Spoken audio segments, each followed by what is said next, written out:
주택 구매자들은 금리 인상의 조짐이 커지면서 모기지 사전 승인을 서두르고 있습니다. 더 높은 모기지 이자율이 다가올 것이고 작은 인상이라도 전체 금리의 합산이 이뤄지기 때문입니다. 일부 경제학자들이 예측하는 것처럼 캐나다인들은 저금리 시대가 끝나기 전에 모기지 사전 승인과 금리 보류를 받기 위해 분주히 움직이고 있습니다. 대출기관의 금리 보류를 요청하는 잠재 구매자가 최근 급증하고 있음을 확인했습니다. 모기지 금리는 최대 130일 동안 동결할 수 있습니다. 모기지 이자율은 은행마다 다르지만 미국의 상위 5개 은행에 최저 2.62%에서 최고 2.94%의 5년 고정 모기지를 제공하고 있습니다. 3년 고정 모기지로는 2.49에서 3.49%, 5년 변동 모기지는 1.40에서 1.75%입니다. 주택 구입자들에게 부담이 되는 이자율은 2020년 3월 이후 0.25%에 머물렀지만 캐나다 중앙은행은 캐나다가 계속해서 팬데믹에서 벗어나고 규제를 완화함에 따라 오를 수 있다고 암시하고 있습니다. 캐나다 부동산 협회에 따르면 9월 전국 평균 주택 가격은 68만 6,650달러로 지난해 60만 2,657달러에서 13.9% 상승했습니다. 토론토에서는 더 높았습니다. 토론토 부동산 위원회에 따르면 10월 평균 주택 판매 가격은 120만 달러로 지난해 같은 달에 96만 8,535달러보다 20% 가까이 치솟았습니다.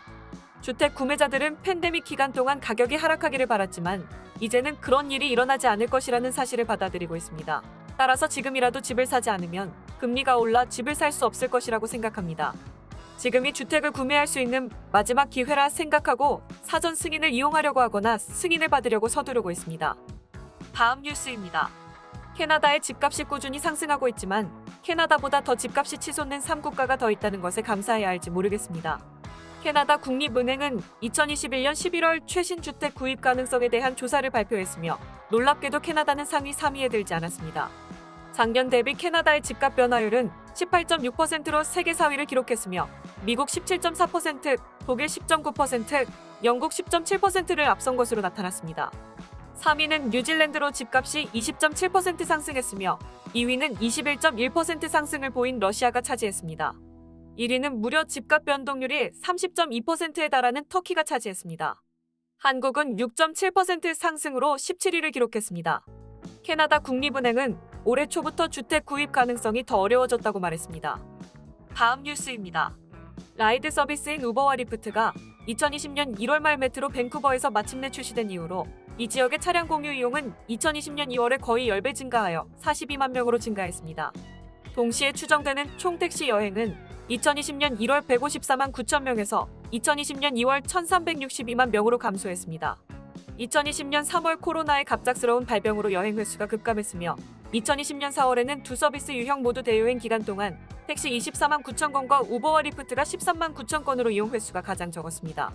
2021년 5월 경제 회복과 대규모 백신 접종 노력이 순조롭게 진행되고 시장이 차량 공유 시장으로 완전히 바뀌었습니다.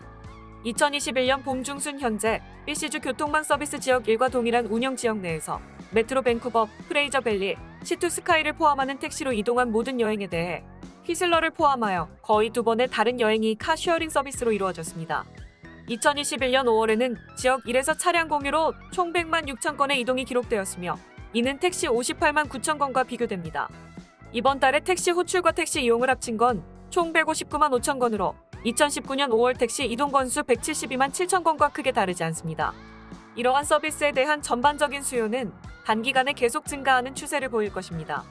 올가을 현재 메트로 밴쿠버의 고용은 코로나 이전 수준으로 회복되었지만 교통 수요에 영향을 미치는 작업장 변화는 여전히 남아있으며 높은 코로나 바이러스 사례 수로 인해 이번 가을에 사무실로의 더 큰 복귀가 지연되었습니다. 밴쿠버와 빅토리아의 호텔 점유율은 2021년 7월 코로나 시기 월별 최고치인 50%와 62%에 도달했습니다. 그러나 이 점유율은 여행으로 인해 비행기로 도착하는 사람들이 아니라 주로 지방 주민들이 주도한 수요의 결과일 가능성이 높습니다. 택시 및 차량 공유 수요의 상당 부분은 밴쿠버 국제공항으로 가는 여행에 의해 주도됩니다. 2020년 4월 YVR의 승객 수는 월 정상 수의 3%로 급감했습니다. 2021년 11월 현재 이전에 많은 여행 제한이 해제되면서 YVR의 평균 승객 수는 하루 평균 3만 명의 승객으로 크게 반등했지만 이는 여전히 코로나 이전 평균인 약 7만 8천 명보다 훨씬 낮습니다.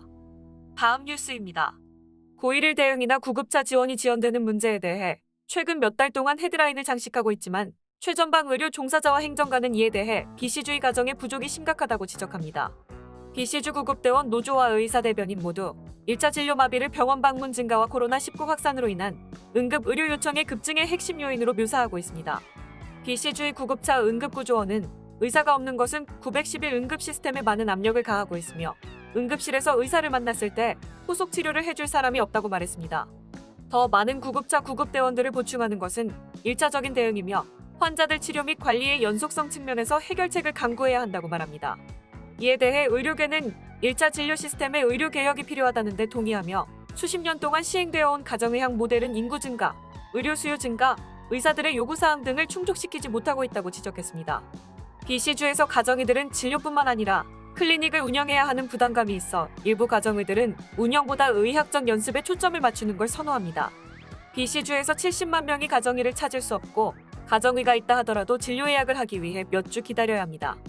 또 최근 되면 진료를 재개하라는 BC주 보건국의 권고에도 직접 되면 진료는 거의 이뤄지지 않고 있습니다.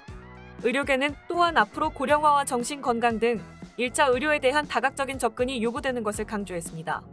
1차 진료 네트워크를 개선하고 확장하여 상담사, 사회복지사, 간호사 등 건강 전문가들이 더 포괄적으로 참여할 수 있는 팀 기반 의료 접근 방식이 전략이 필요하다고 제안했습니다. 다음 뉴스입니다. 캐나다 온타리오주는 부동산 소유가 가장 힘든 곳으로 잘 알려져 있으나 새로운 보고서에 따르면 일부 온타리오 도시에서는 재산세 가격이 낮아 주택 구입 가능성이 조금 더 높아질 수 있다고 밝혔습니다. 수커스의 새로운 보고서는 거주 지역에 따라 지난 1년 동안 온타리오주 전체의 재산세율을 분석했습니다. 재산세는 부동산의 가치, 거주 도시의 주거세율 및 주의교육세율에 의해 결정됩니다.